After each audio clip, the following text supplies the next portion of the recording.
Tonight we're talking about Hrotsvitha, the woman whose plays revived drama in the Middle Ages. And in some sense, this is a continuation. We did one on Aristophanes and the beginnings of ancient Greek comedy way back in the past and a couple months ago. And so now we're going to kind of see kind of the intermediate component of it. Okay. So I was listening to the news the other day, a local news, and Gina Davis was being interviewed because she's here in Toronto. She founded an institute to study gender bias in films and media, and she was speaking at a rally this month or last week. It was held here in Toronto at the Toronto Film Festival.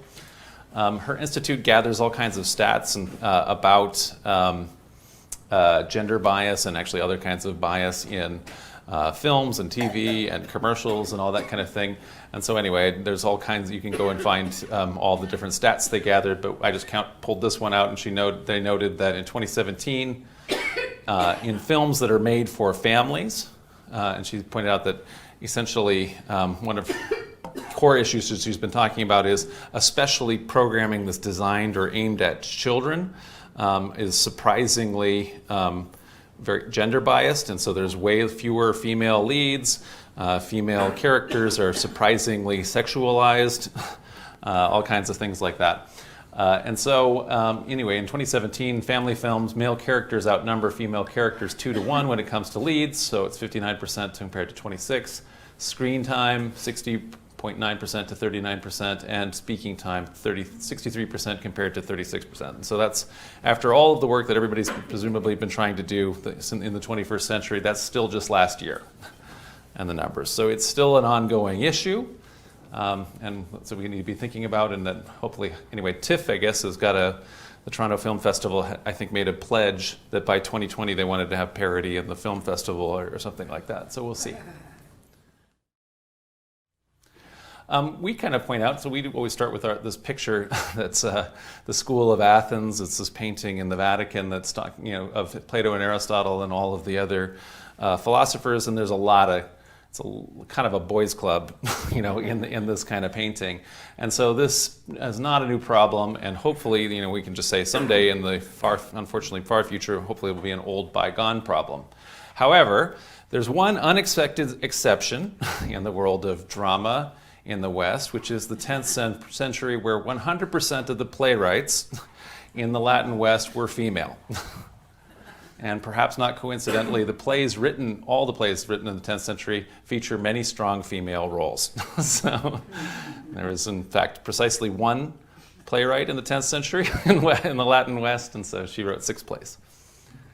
So we have this variously written as Hrotsvitha or Hrotsvitha or Hrotsvitha or Hrotsvitha. Apparently the pronunciation in Old Saxon is Hrotsvit, which is different than what I'd ever said.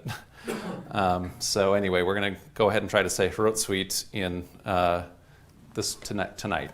So in Old Saxon, the name means strong honor, but the poetess created her own etymology, where she said that essentially the name meant to her a clarion voice, or she is a strong voice for all of the values that she had. She was a noblewoman from Saxony, Old Saxony in what's now Germany. Sometime after 912 she was born, and she entered at some point in her life, we don't know exactly when, the Abbey of Gandersheim. And so this is a woodcut. This is actually a pretty famous woodcut that I've seen ever. I drew when I was a teenager, actually, without knowing this was Hrotsvitha and Emperor Otto I. Anyway, I actually copied this illustration in an art class once because I liked Albert Dürer so much.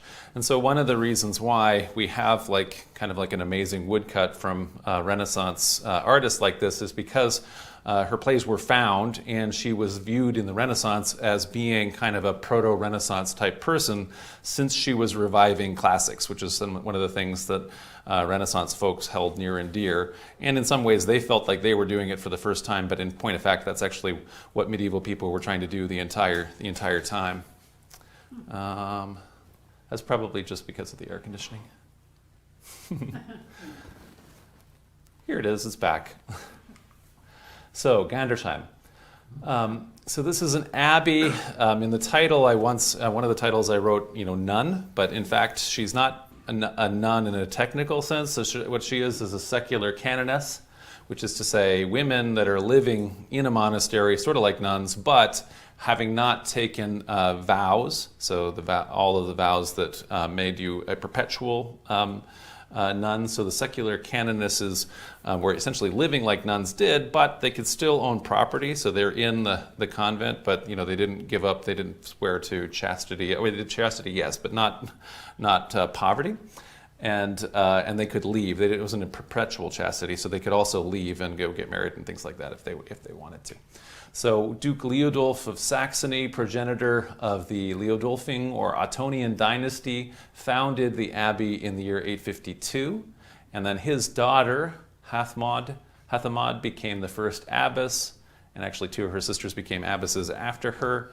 And the abbey then became a very important institution for the dynasty. So one of the things that has happened at this point in the Middle Ages is that important noble clans are able to found their own kind of monasteries and abbeys, which are at the center of what Christian worship is about at this time in the Middle Ages. And it tends to be filled with noble people that are related to the dynasties. So, we've talked about Charlemagne and things like that. His empire ultimately was divided into pieces. The eastern piece, so Eastern Francia, it became what we kind of think of as Germany now. Western Francia became what we think of as France. The area in the middle was given to Charlemagne's son Lothar, the older son, who inherited the imperial title. That land became called Lotharingia. In other words, the land of Lothar, and we still call that Lorraine to this day. So if you've heard of Alsace-Lorraine, Lorraine is this area anyway that was for Lotharingia. Also, then Italy and essentially Lotharingia ultimately got annexed by the Germans under the Ottonian clan. But then there's this other middle kingdom, which is Burgundy and Provence. And then this other kingdom is Italy, but only counts northern Italy because the Carolingians never owned the south.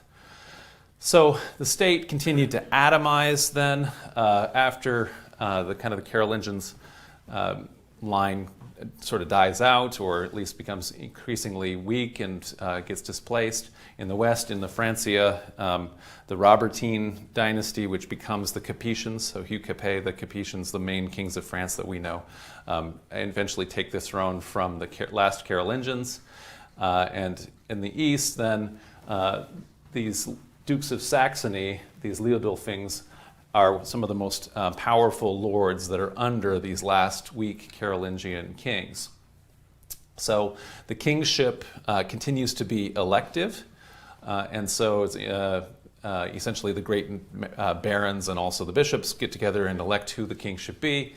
And in 912, the Leodulfing Duke of Saxony, Henry the Fowler, was the first non-Frank, so the first guy who's not part of the Frankish Confederation, but is instead a Saxon, is elected to be the king of Germany.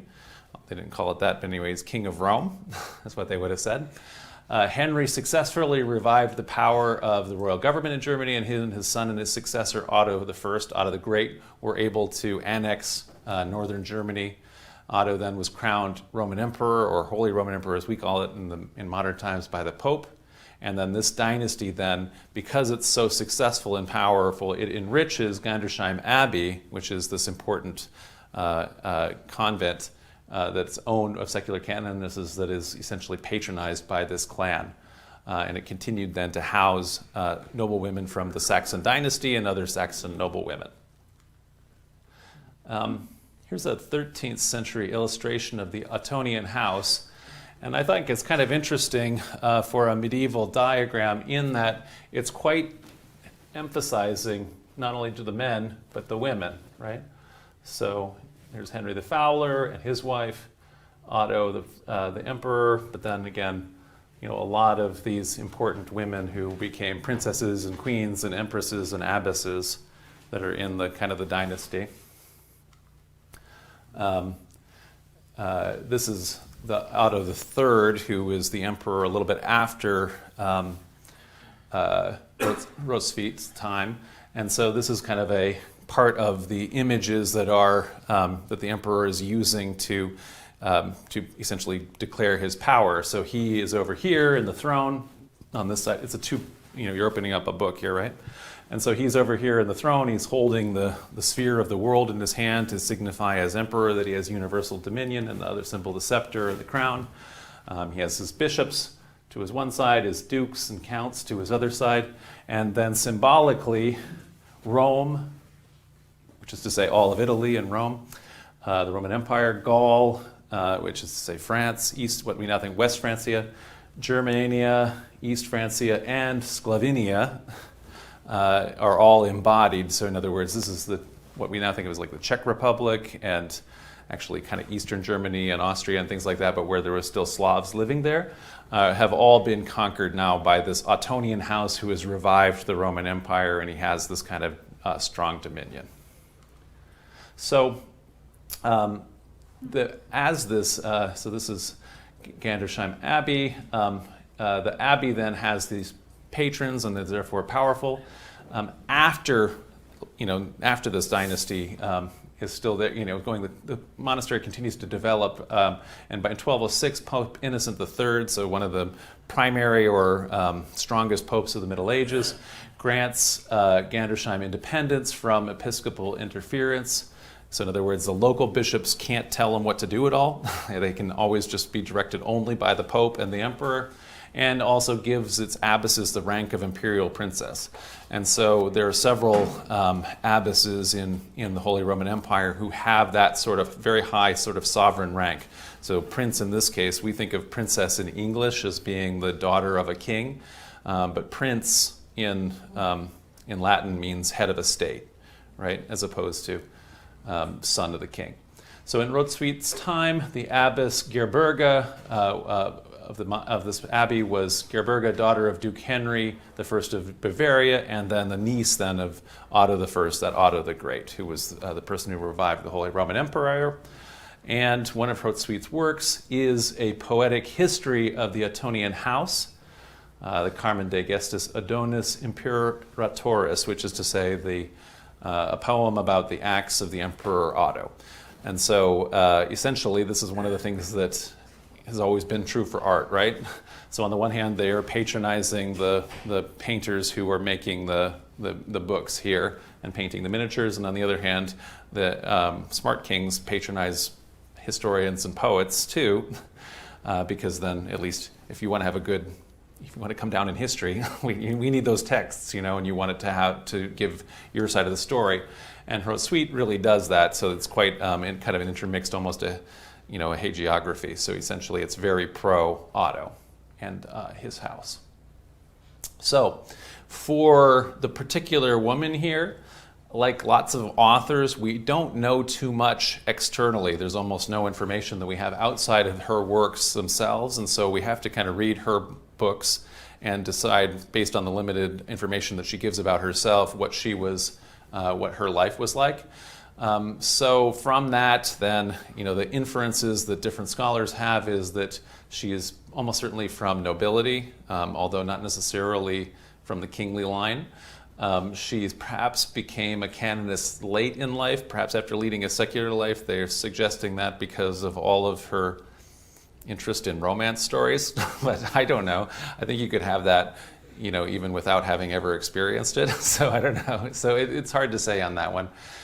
She's active in terms of her writing from the years 950 to 970, and not only has she studied thoroughly the church fathers like Augustine and all the other Latin writers who are church writers, but the classics. So Virgil, Horace, Ovid, Plautus, and Terence are clearly quoted in her works. So the work as we have it is organized into 3 books. The first book is called the subtitle, The Book of Legends. So the meat of it is 8 poems that are telling popular stories of saints who are battling evil. And then included in that is also kind of a dedication to her patron, which is the abbess, and also to prose dedication, introduction and conclusion to the book. So she explains what the book was about and for. The second book is the book of drama, and the meat of this one are these 6 original plays that we're going to look at some length tonight. And these, as we mentioned then, are the first plays written in the West since antiquity in Latin. Book 3, the poetic history, so this is a book of the histories, and this is that history of the Ottonians that I mentioned, kind of the propaganda for the house of the Ottonian house, and then also a poetic history of the abbey, which is another thing that monks often did or nuns often did. So those also have dedications, in this case the dedication to the emperor. And so in her text, she kind of says that she knows that some people don't think that women should be able to compose texts and compose all these poems and things like that. But she makes this case. We mentioned that her name. She says a strong clarion. So she asserts that it's essentially just showing how much more wonderful the divine is, that all of this could issue from her strong voice, right? And so. All things are possible in God kind of an argument, right? So good argument for her on hers. So here's an example of one of the legends then from that book of legends, that first book. It's the story of Theophilus, who is an ambitious archdeacon in the 6th century Antioch. So an archdeacon is essentially it's an important role that is in a sub-level of priesthood, but it's often they're much more, you might be a higher in power than if you're the priest, because you're in charge of all the property and things like that. So anyway, but he wants to be promoted presumably to become bishop. That hasn't happened, so he consults a Jewish sorcerer who takes him to a meeting of devils. Theophilus then renounces God in a written document and joins hands with Satan, who helps him achieve, this high recognition that he has been wanting. And so you can see, I like this. This is not from the same time period, but I like the medieval illumination with the sorcerer who's doing his astrology, right? And then there's the devil who's going to have the contract with. So here's a little bit from the Theophilus. So presently the magician led the erring man, Hrotsvitha writes, desirous of his own destruction, into this infernal assembly. So all these devils that have appeared or are there having a meeting, and straightway prostrating himself before the feet of his master, he made known in words the reason why he'd come there. The hateful demon at length replied to him, "Tell me, what help can I bear to one of the faithful who has been washed in the lather of the baptism of Christ, if he indeed desires to be mine, and will even in writing deny Christ and also the Virgin Mother, through whose bringing forth I sustained such a grievous loss, then will I at once help him by my power and bestow upon him publicly a display of such honor that even the archbishop will not constantly contradict his orders, seeing that all his servants who now despise Theophilus will be venerating him." So everybody wants that. The wretched man responded not a single word to these flatteries of the serpent's cunning, but he itched to see it done, all which the accursed deceiver persuaded, and self-betrayer that he was, he gave himself of his own accord to utter perdition, signing the contract of his own destruction. In this contract he attested that he willed to be the associate of the black spirits in eternal punishment throughout endless ages. When the contract was completed, the vision straightway vanished in every direction, and Theophilus in great joy returned with his wicked friend. So it's a very early Faustian contract, right? Okay. So once in power, once he's had his thing, then Theophilus immediately begins to repent his great sin. And so it actually has a twist that I wasn't expecting, because I thought he was going to get punished. But anyway, he prays to the Virgin Mary, asking for redemption. Her intervention and mercy ultimately cancels the contract, and good defeats evil. So this ends up being a common theme in Hrotsvitha's work, which is there's the presence often of the devil, often even embodied and as a character, a very stark battle between good and evil, and then often the power and integrity of strong women. So in this case, the power of the Virgin Mary, her intervention, Heavenly Virgin Mary is in her intervention that kind of is able to thwart evil. And you can see that even before that it wasn't just Jesus Christ, but the devil was specifically complaining about how much Mary had been a problem for him. So. Okay, Let's look at just talking about a little bit about the plays. 6 of Terence's plays survive to form the medieval corpus of his work, and so we'll look back at that. But Terence is one of the main classical Roman playwrights in Latin. And so although they were prized for the clarity of their Latin and they continue to be funny. You read them now, they're funny, I think. The morals of their 2nd century BCE playwright, common themes include things like adultery, rape, all this sort of stuff, were frequently at odds as what you might think that the Christian monks and nuns who were reading them might have in the 10th century. And so Hrotsvitha wrote her own 6 plays, perhaps with an idea of displacing Terence. So Terence's plays were read like crazy in all the abbeys and the nunneries and everything like that. And so maybe so now she's like hoping to replace those kind of morals. So I'm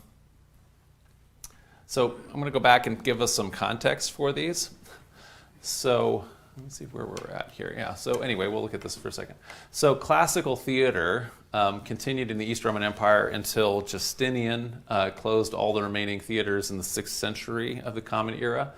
So the 6th century, so one of the things about these plays, as we saw with Aristophanes, is that both plays and games are in fact religious events. They come out of a religious context, a pagan religious context. And so at a certain point, Christian emperors, as they became increasingly intolerant of pagan things that are continuing to be part of the pagan legacy, they slowly shut it all down. So after, though, the Western Empire collapsed in the 5th century, then Hrotsvitha was the first original playwright in the Latin West.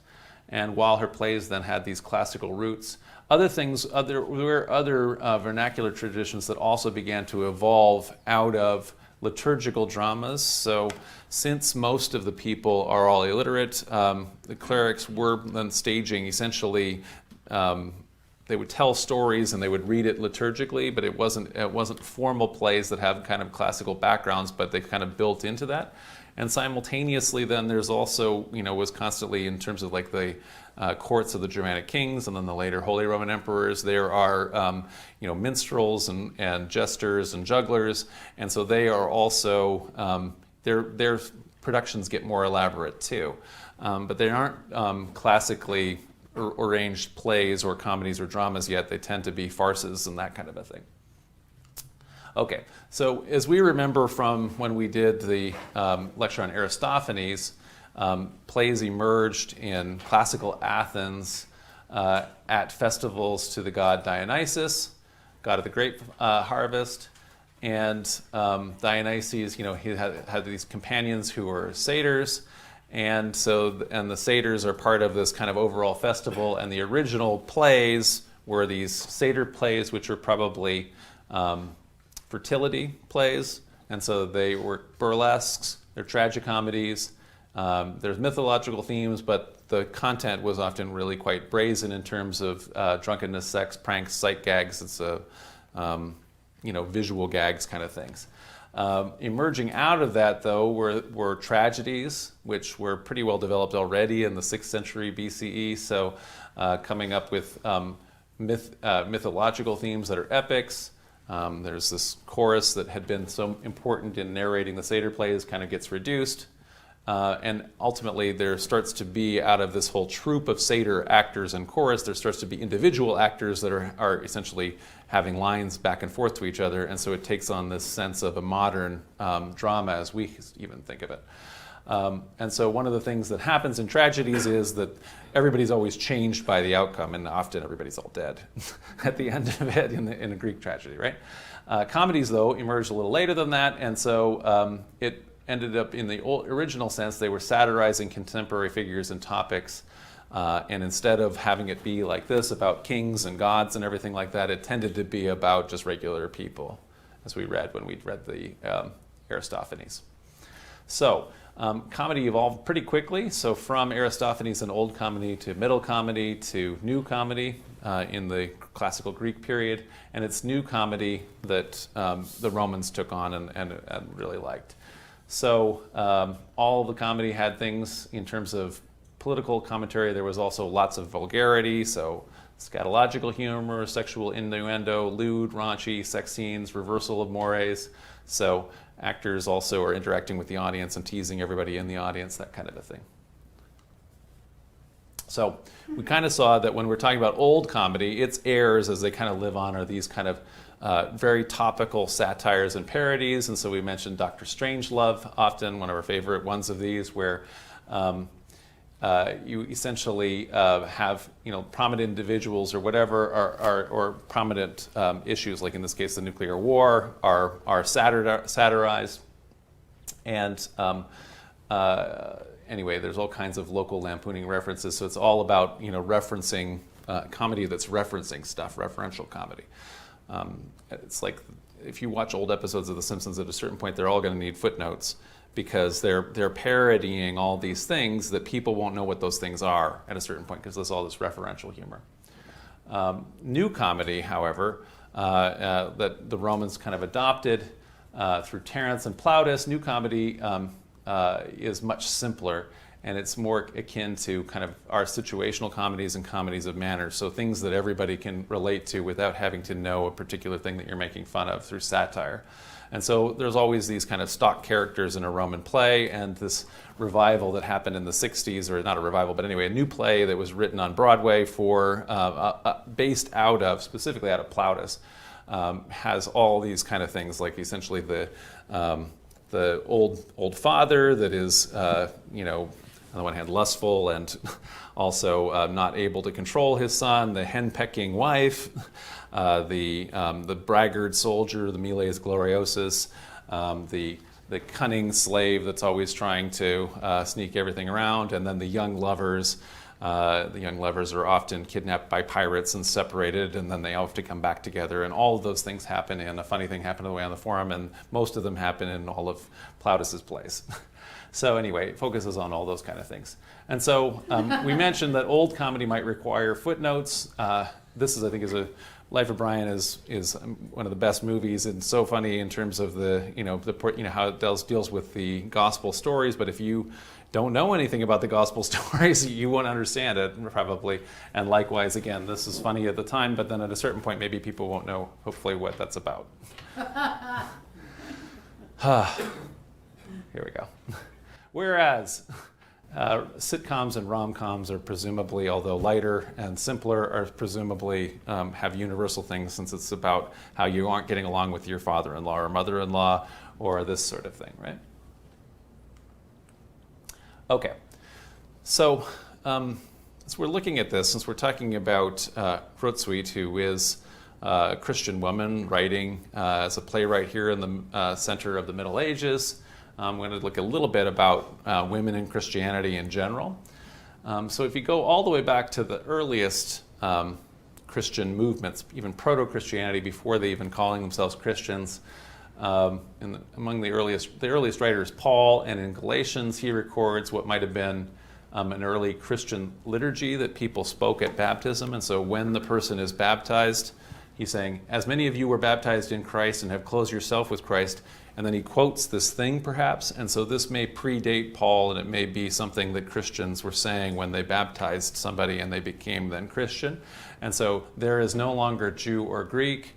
There is no longer slave or free. There is no longer male and female, for all of you are one in Christ Jesus.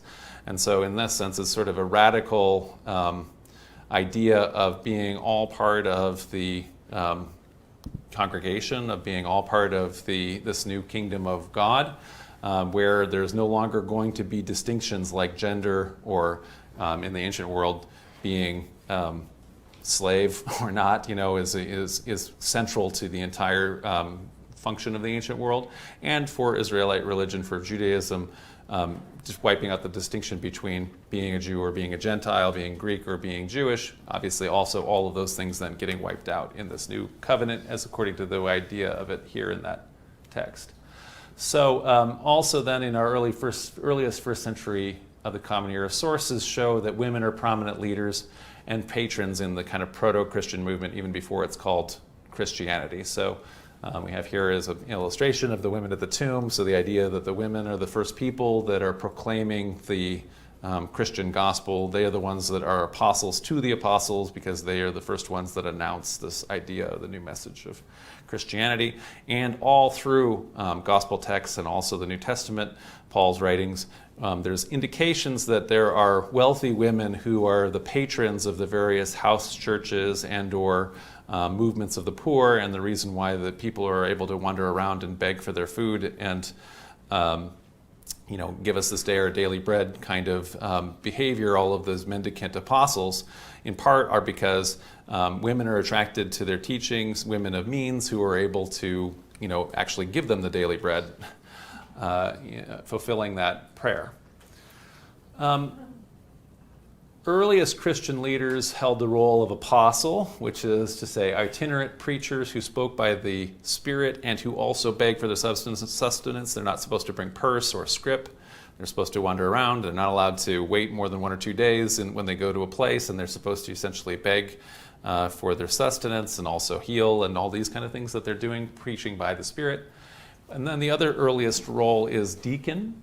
And so those are people that are essentially assisting the needs of the congregation. So one of the earliest rituals is this shared meal that becomes communion or Eucharist and things like that, but had a more function of an actual meal probably in the earliest time period of it. And so you needed a bunch of people helping with that meal and preparing it.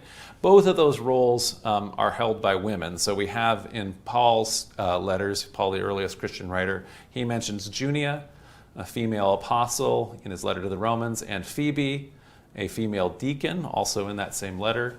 And so women apostles and deacons are also known from many other extra-biblical sources. So we don't actually have in the New Testament a whole bunch of stuff on church structure because, frankly, most of it's written before the structure emerges. But we do have a bunch of other kind of extra-biblical sources that also are essentially confirming that women are in these roles. So, for example, Pliny the Younger, the Roman governor of a province in Anatolia, he's writing back to the Emperor Trajan, and he's saying, I've captured some of these Christians, 2 women who are former slaves who are called deaconesses, and they're Christian leaders or whatever, and I've tortured them and I can't get them to renounce it. What am I supposed to be doing with these Christians? I don't get the whole thing. But essentially he's confirming it that women are being deaconesses according to at least the ones that he's captured. And likewise, we have here this picture of Thecla, who is the object of a very famous, actually pseudepigraphical and so extra-canonical, not actually scriptural, but held as scripture for many people in the Eastern Church, and certainly a very popular Christian Hellenistic romance novel. But essentially, she's a heroine who is an apostle who is a companion of Paul in all of her adventures. So in other words, woman apostle is quite understood by those people in that time period. However, even if, But she's a Greek or anyway a Gentile of some kind. So the question is, is Thecla a Greek? The answer is she's Greek, yeah. So she would have been a Greek. She, as converts, essentially she hears the gospel being preached, and she converts and actually baptizes herself. She self-baptizes. Yeah. A lot of people think you're not supposed to anymore, but anyway, at the time apparently you could. So the rise of bishops. So even if a bunch of early Christians, not all of them certainly, but some of them anyway, in some of our writings, were transgressive of gender roles, that said, Jewish priesthood was a male-only phenomenon, unlike Greek and Roman pagan priesthoods where you could have female priests or priestesses. And also we should point out Israelite, Greek, and Roman societies were all pretty seriously patriarchal. So, I mean, they're pretty serious about it in all cases. And so, anyway, so that's the context. So no matter how much if some of these initial attempts in earliest Christianity were to transgress that, nevertheless, as the proto-Orthodox within Christianity kind of took hold and developed, the roles of priest and then the overseer of the priest, which is to say the bishop, those became limited to a male-only clergy. And over time, by the 2nd century, bishops had completely displaced apostles, and women were ultimately barred by the church from ordination as deacons, is a question. Yes, I was just wondering, did the Pope institute this idea, or did these guys figure this out themselves, and where did they get the authority to decide that they're in charge? Yeah, so... Thank you. Yeah, so the Pope is simply one of the bishops at this point, so essentially he would be the Bishop of Rome. And so they wouldn't necessarily, they might have started to claim that title and that kind of thing, but actually the title isn't, which just means father, the title isn't held only to the Pope until way, way later, right? And so this is at the very earliest time period. And so essentially what's kind of slowly happened, where do they get the authority? They believe, they claim that they got it because they claim to be more or less the true heirs, apostolic heirs of the different original apostles, right? So the popes claim that Peter was the first bishop of Rome, and that he appointed somebody who appointed somebody who appointed somebody who appointed somebody who appointed me. And they have a list, and they say that means that I have unbroken, continuous authority. And likewise, the bishop of Antioch will say, Peter was the first bishop of Antioch. He appointed somebody who appointed somebody who appointed somebody who appointed me. And I say, we are no longer ordaining women deacons.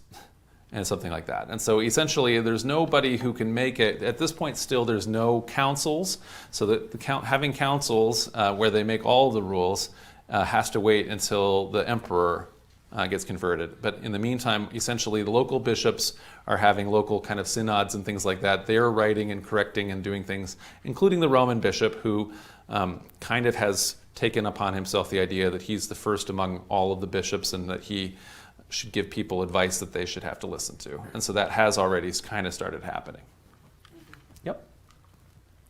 Okay, so we've made the case a couple times that that spiritual fervor in early Christianity of the wandering mendicant, these apostles who are going around and spreading Christianity, largely gets channeled into asceticism, first in the form all across the East of these desert hermits, so hermits that go off and live in the desert and live as extremely ascetic lives, and as they are living on just like 1 grain of rice a week or whatever they're doing, that is proving like this incredible miraculous power of the spirit over body, which is the kind of big gist of what the pagans care about too at this time. So this has kind of been a big deal as we've seen in Platonism and Stoicism and things like that, as people emphasize the spirit and the spiritual, the mind over body and flesh, which tend to be looked down upon more. And so again, this enters into Christianity, and they're kind of fixated on that too. And so very quickly, though, after, it's actually kind of hard to go off and be a hermit all by yourself. And so one of the things that kind of happens is in Egypt and other places, is the first times they do that is a bunch of hermits live kind of close to each other, and then they come together to get their like daily meal or whatever it is. And then at a certain point, they make a community, and the community has them next to, all the way next to each other. And then over time, rules emerge of them living together as a joint unit. So first the Hermetic monks, and then the Coenobitic monks. And so spiritual women are already renouncing the world and living as Christian nuns by the 4th century. And this word nun derives from the Latin word nona, which is the feminine word of this masculine word nonus, which means monk. So it's just preserving that Latin word.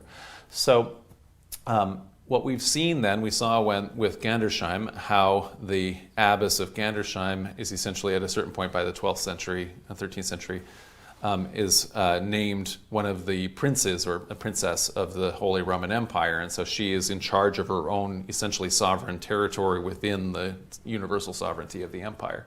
And so abbesses frequently end up exercising a lot of authority because of the prominence of the monasticism in the Western tradition. So another example would be, if you know the Venerable Bede, who is this great intellectual of the Anglo-Saxon period. He is at this monastery of Yarmos Jaro, and it's a double monastery, and so it's both monks and nuns, and they are right next to each other, and then they come to the same church together, but they don't otherwise get to see each other. And but the abbess is in charge. So anyway, so the abbess is in charge of the monks in addition to being in charge of the nuns, presumably, anyway, because they didn't want to have the abbot in charge of all the women or something like that. But anyway, we're not exactly sure why they did it that way, but that's one of the ways that works. So we saw how essentially, a bunch of different times, how in the West, the East Roman Empire is able to fend off all of the Germanic invaders and kind of distract them to going west. And in the West, then, all of the centralized state collapses, and the Germanic confederations replace essentially the imperial government and the army, and carving it up into the different sections. So the Vandal kingdom, the Ostrogothic kingdom, the Visigothic kingdom, the Frankish kingdom. So lots of times we made the argument that in surviving the collapse, one of the things that Roman noblemen and women did was flee into monasteries.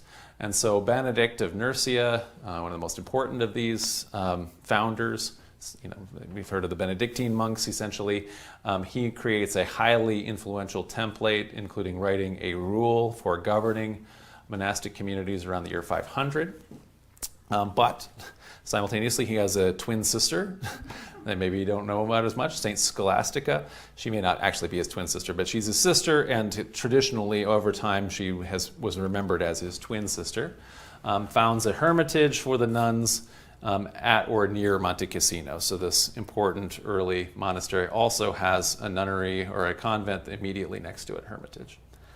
So, and you can see the idea of these is you can even take all of these are all late Roman buildings that are simply being adapted. So, again, the Roman Basilica, which is now it had been like the building for a government building or any other kind of thing in the later Roman Empire, and it's now the space for a church or a chapter house or anything like that. And then again, the cloister is the same kind of thing that philosophers are kind of standing around a stoa, and the alcoves in the agora and everything like that. So the philosophers are now retreating inward, and Roman villas and things like that have now become philosophical or monastic ascetic communities. And the rounded arches. On all the rounded arches? Yeah. Roman. The rounded arches are Roman. Yep, so exactly. And so this is because, like you say, so this is actually not too far outside of Rome. This is definitely a Western building. Okay. So we had last year a lecture on Boethius, who was a philosopher who served as the prime minister of the Ostrogothic kingdom of Italy, right?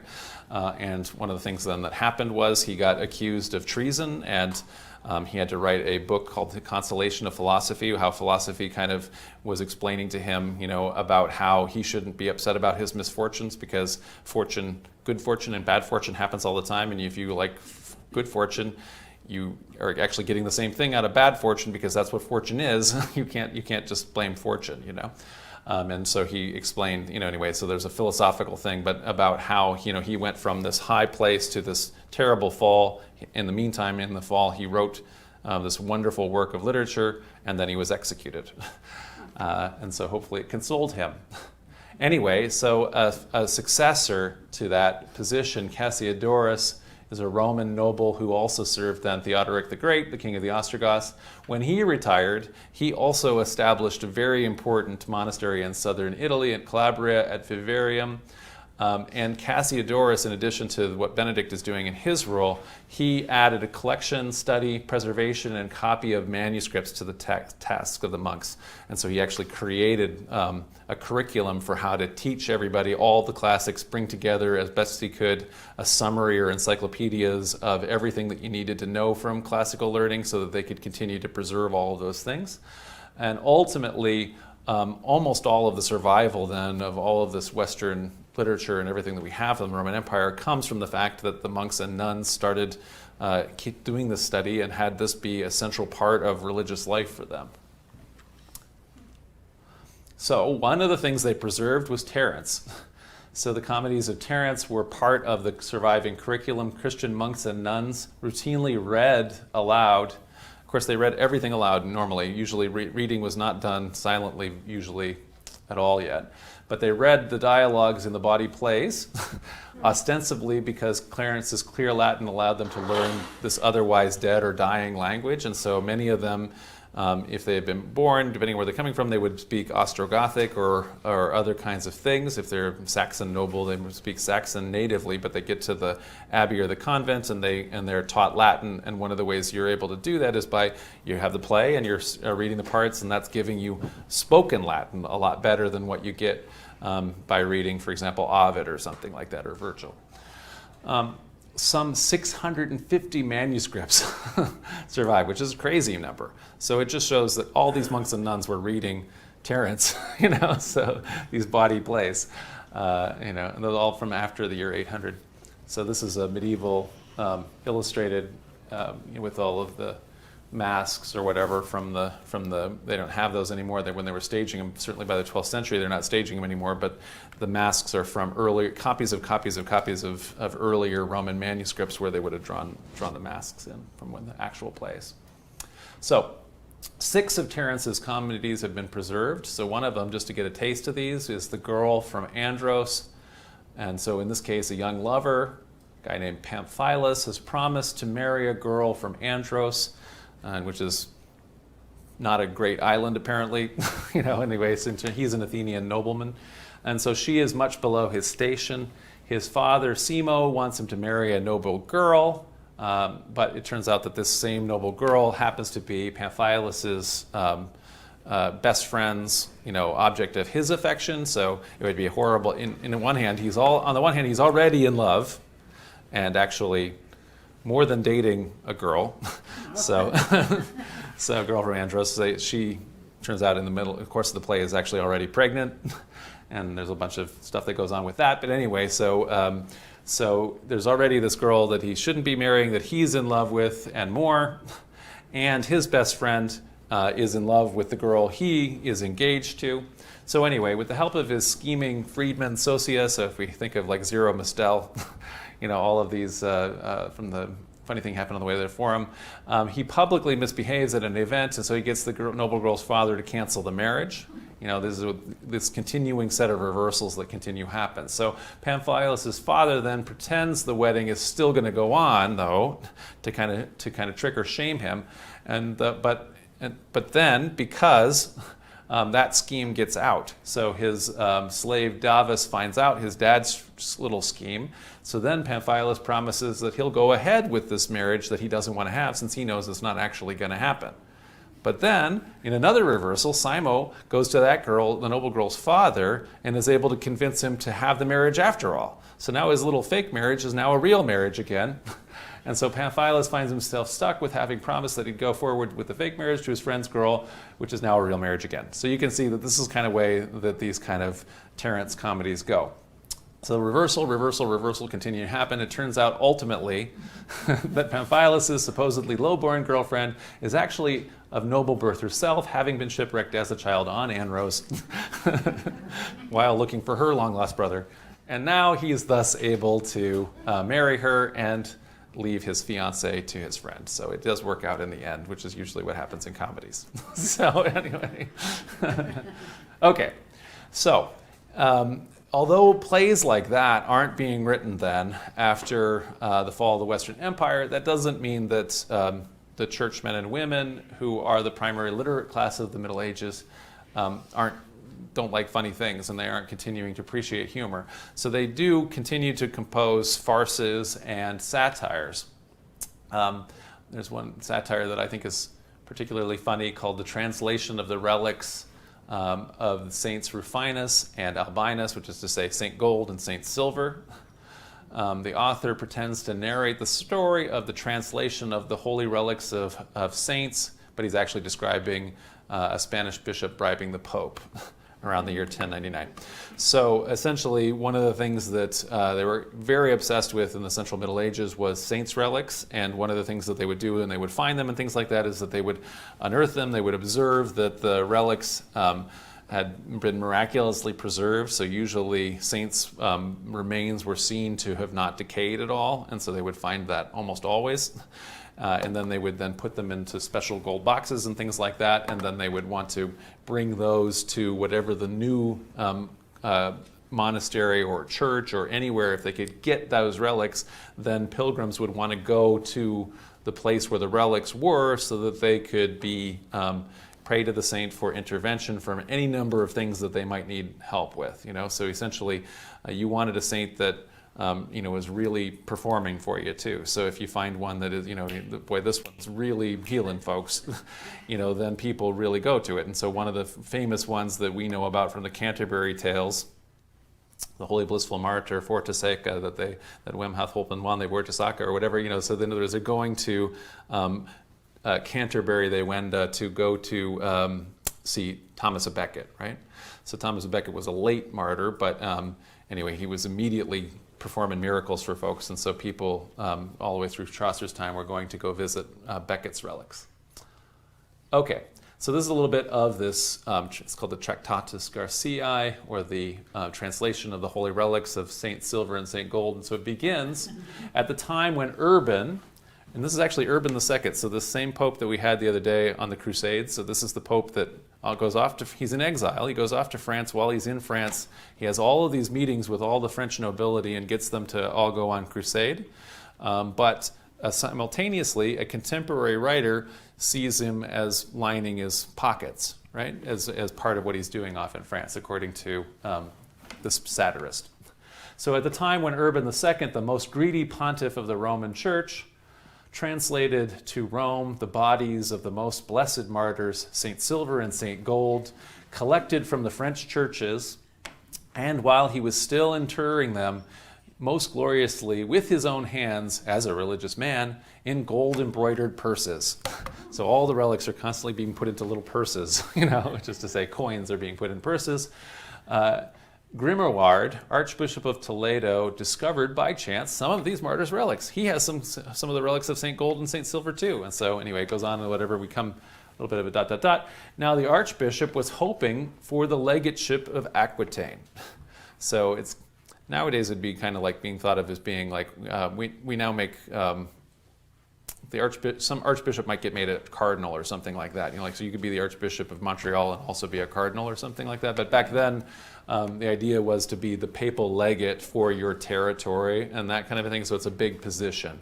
It means that you get to, if you have the legateship of Aquitaine and you're an archbishop, that means all the other 4 archbishops of Aquitaine have to do what you say. And so it's a status thing. And so the Archbishop of Toledo wants to have the legateship of Aquitaine. It seemed a shame, a crime, that a person of such weight, so plump, so rotund, so delicate, should be denied the dignity held by his predecessors. But for the rest, although he could drain a full bowl, for he was a brave wine drinker, although he stored day and night, for he could not keep himself awake, although he had a true bishop's belly, his distended stomach protruded not a little, since he usually put away a whole salmon at a sitting. Although he made it his religious duty to condemn the innocent, persecute the upright, to deceive the poor, to cheat orphans of their patrimony by violence, although he took every opportunity to lie, since sometimes he had reason to fear the truth, although, I say, he abounded in these virtues, and in those others which advance the fattest prelates of our time, yet he had no chance of becoming a legate of the Roman Church unless he presented the Roman pontiff with the precious relics of these martyrs, right? So in other words, you'd think this guy would qualify. He's such a bad prelate in every way, that you would think he'd be right at the top of the list. But it turns out the only way you can get, get this high position, in the words of the satirist, is through money. So you can see that the critiques, go all the way back, right? So, okay. Another funny one I like is an earlier one is called the Cena Cypriani, or the Feast of Saint Cyprian. It's attributed to one of the important early writers of the Christian Church or Church Fathers, but it's not written by him. So anyway, it's Pseudo-Cyprian who wrote it, someone acting as Cyprian. We don't know exactly when, so between the 5th and 8th centuries. It's a popular comedic text, and so there's 54 manuscripts that survive of this. some of these things, like Cicero's De Republica, we've got it in one palimpsest manuscript. Beowulf we have in one manuscript. I mean, there's so many things that hang by that one thread, and so if there's going to be, in this case, it's not 600 like it was with the Terence. But anyway, this is a pretty popular book still to have this many. So it's not a play, but it turns out that the text was performed at a banquet for the Carolingian Emperor Charles the Bald at the occasion when he's in Rome in 875. So I'm going to read a little bit of this. This is a book, actually, that it hasn't been translated. I translated this from Latin back in graduate school when I could translate Latin a lot better than now. So anyway, so this is my translation, but I'm going to also look at some of my footnotes because it's kind of complicated. This is, again, a satire, and so as I've suggested, you need footnotes for satires, right? And so one of the things that happens in the Cena Cypriani is essentially all the characters from the Bible get together to have a big drunken feast, and so they have all the different courses and every single thing that they do, and it all is meant to be a play on their characteristics as described in the Bible. And so now I've fast forwarded to where they're having the wine course. So now they're all getting drunk. And they're not leaving Jesus out of this either in the satire too. So anyway, now they all had various kinds of wine. Jesus drank raisin wine. And so why you say that? Well, because that in Latin is passum, and it sounds like passio, which is Latin for the passion, right? So bald Jonah drank Marsican wine, which is like mare, which is to say because Jonah was thrown into the sea, right? King Pharaoh, Sorrentine wine. Sorrentine wine was known for having to be mixed with water, and Pharaoh was mixed with water when the Red Sea covered him, right? Adam, Pelagnacian wine, and so that's so God gave Adam a pelecheas, which is to say a garment. As he's getting kicked out of the Garden of Eden, they're given a garment, right?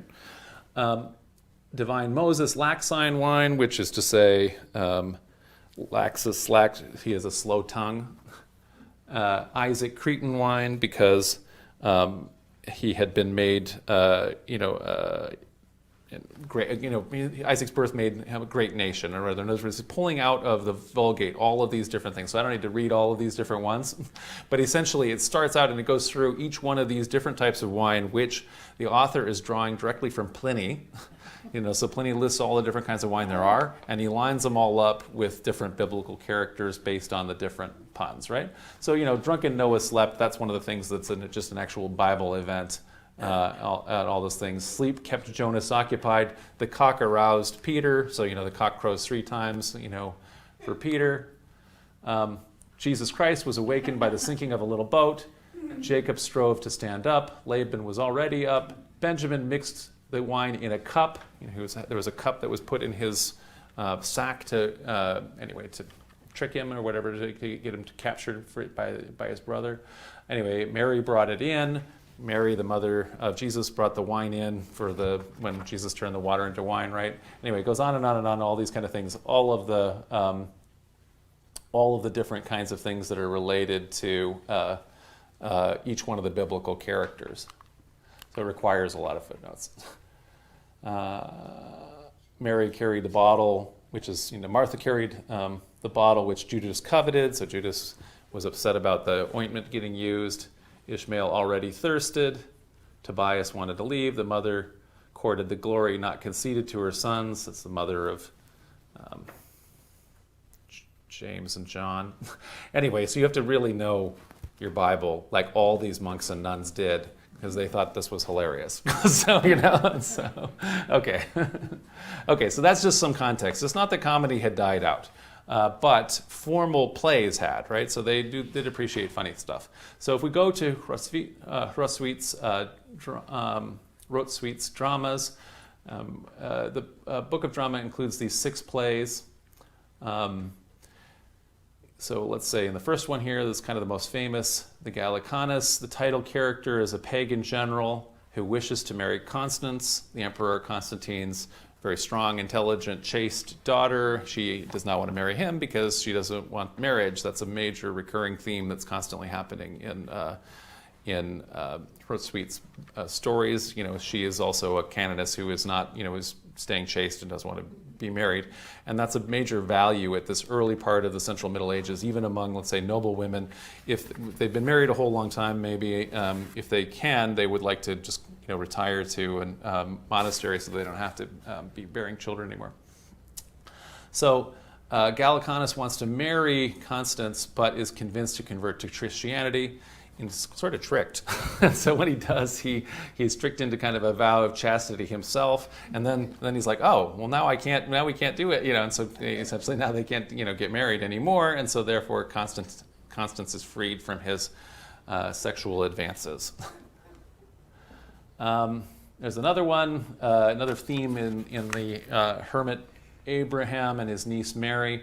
It's essentially, as Hrotsvitha describes it, the fall and repentance of Mary, the niece of the hermit Abraham, who after she spent 20 years in a religious life as a solitary, she's not a strong character in this case, as opposed to some of the other women. So she's weak in her vows, and so at a certain point she abandons it in despair. She goes to the world, and ultimately ends up in a brothel, and so that ends up, anyway, being a bad condition that she's in.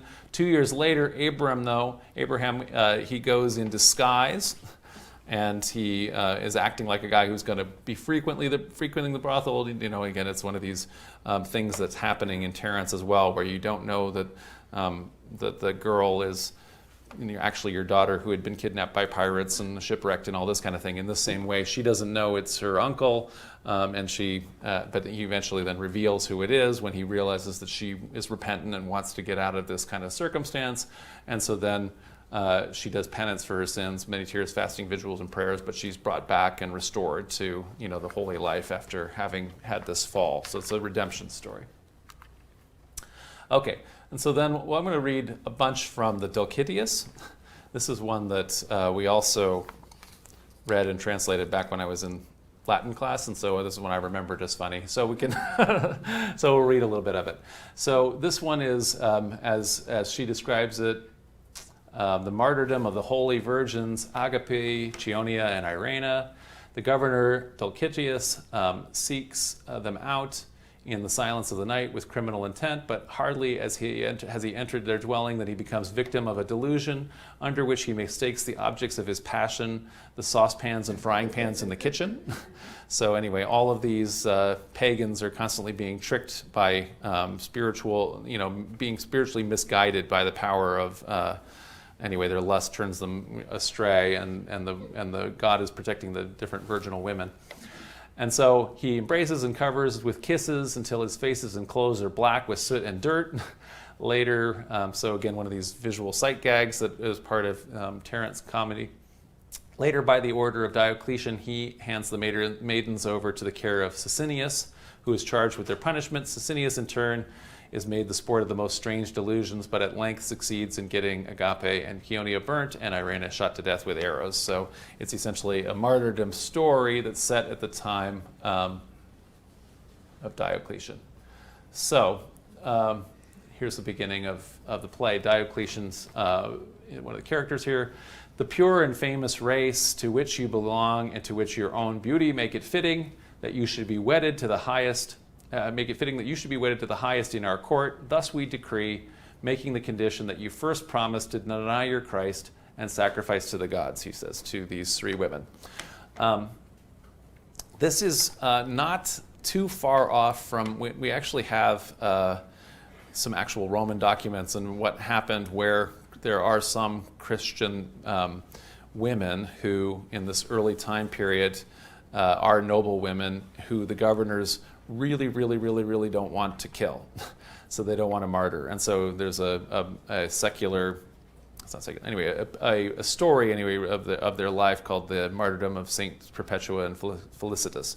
And anyway, so the guy more or less will say, just do anything, to tell them, all you got to do, just do this.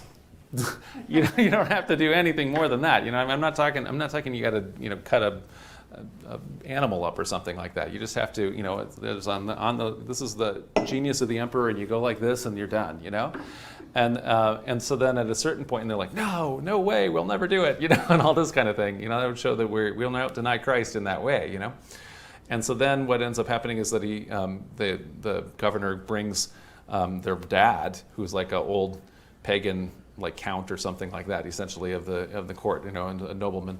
And so they say, look, I'm going to whip your dad in front of you because because you're not responding to torture or anything like that. And they're like, we won't do it no matter what. And so they end up having to throw them to the wild beasts. And so they're martyred. But anyway, so this is the same kind of a story going back to that, based on that kind of time period in the early Christian versus pagan annals, and celebrating that in this kind of a play. So after Diocletian essentially sets that kind of thing up, you need to deny Christ and make the sacrifice to the gods. That's all you got to do. Agape says, we beg you not to concern yourselves about us, and it is useless to make preparations for our marriage. Nothing can make us deny that name which all should confess, or let our purity be stained. And he's like, what does this madness mean? Agape says, what sign of madness do you see in us?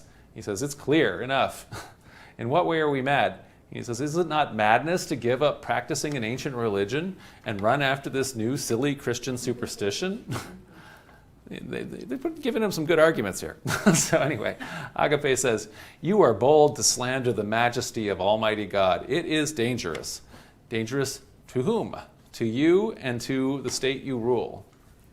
And so then they go through and explain why paganism is silly. In other words, if you could buy gods in the marketplace, as little trinkets and things like that, you're more or less worshiping. What you're worshiping is just slaves. It's nothing. It's just a little object. And he says, these aren't slaves or objects. These are the lords of the universe. Anyway, so they go back and forth with that kind of a thing.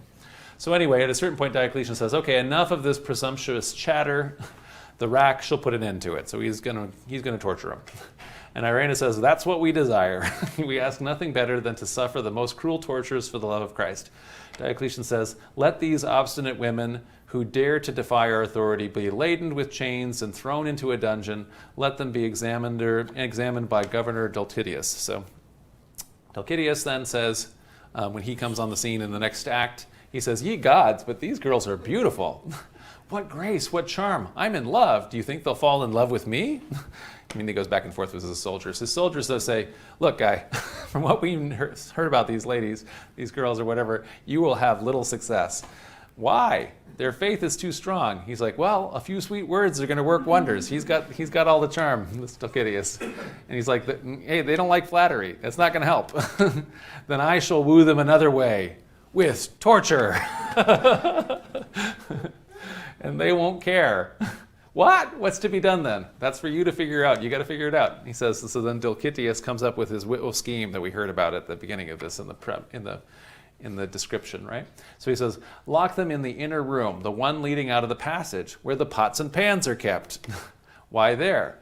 I can visit them oftener. And then the soldiers say, it shall be done. So they put him in the pantry, in the kitchen with all the pots and pans. And so he starts clanging around in the intervening scene here. And so then Agape says, what's that noise outside the door? Irena says, it's that wretch, Dulcitius. Chionia says, that's a typo. Now may God protect us. Agape says, amen. There is more noise. It sounds like the clashing of pots and pans and fire irons. Irena says, I will go and look. Come quick and peep through the crack of the door. So this is actually one of the tropes that happens also in Roman comedy, which is they don't have you can't have this cast of thousands where we do in movies where you're going and doing all the action. The plays have to describe anything that's like a lot of action that's taking place off stage, right? And so all of this stuff is happening off stage and they describe what happens, right?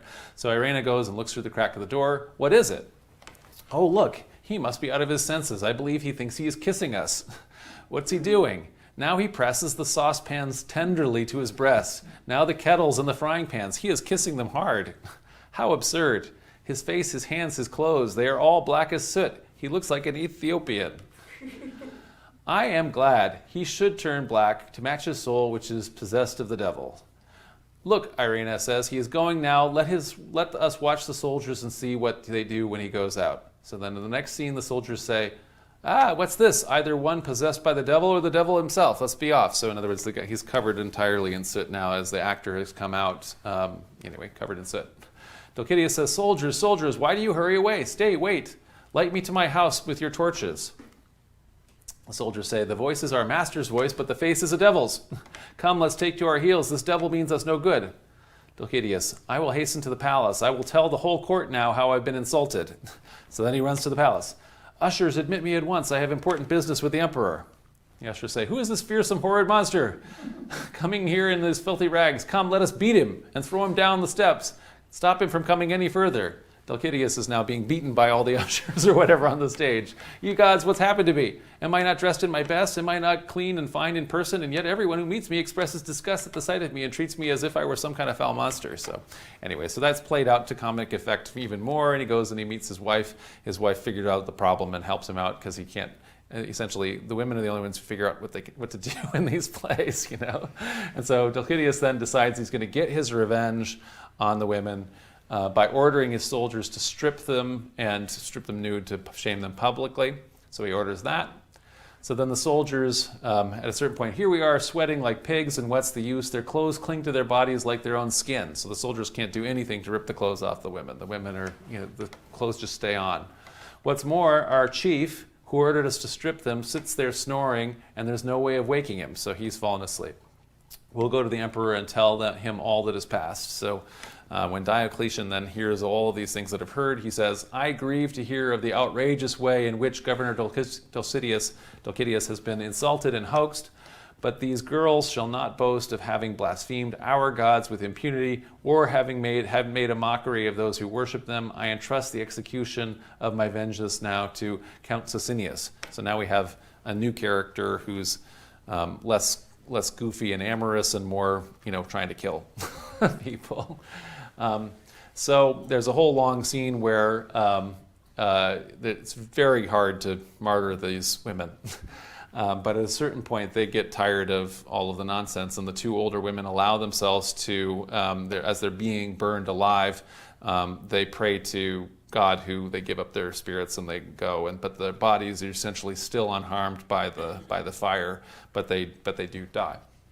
So then, after that happens, Sicinius turns his attention to the last of the daughters, the young Irena, and he says, Irena, take warning from the fate of your sisters and tremble, for if you follow their example, you will perish.